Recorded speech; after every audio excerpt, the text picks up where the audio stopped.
এসেছিলাম স্টারটেকের ৫ম বছর পূর্তি উপলক্ষে। তো ভাইরা আজকে ভাইদের যে ক্লায়েন্টরা আছে তাদের পিঠা উৎসব করছে আর কি, তাদের অ্যারেঞ্জ করে ৫ম বছর পূর্তি উপলক্ষে ফ্রি সার্ভিস ক্যাম্পেইন চলছে স্টারটেকে, এবং একই সাথে পিঠা পিঠা উৎসবের অ্যারেঞ্জ করেছে। That's a good side. আপনি রাতে যাচ্ছেন কখন বাসায়? আজকে গতকাল গতকালকে গেছি 1টার দিকে, আসছেন কখন অফিসে? ফজর নামাজ পড়ে। কিভাবে পারেন ভাই?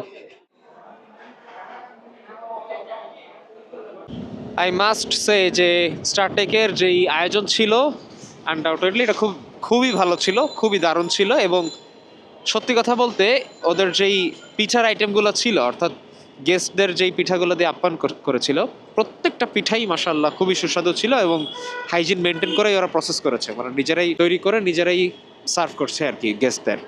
এবং সার্ভিস আসলে আলটিমেটলি সার্ভিস ওরিয়েন্টেড বিজনেস যেগুলো আছে, আমরা আলটিমেটলি সার্ভিসটাই সেল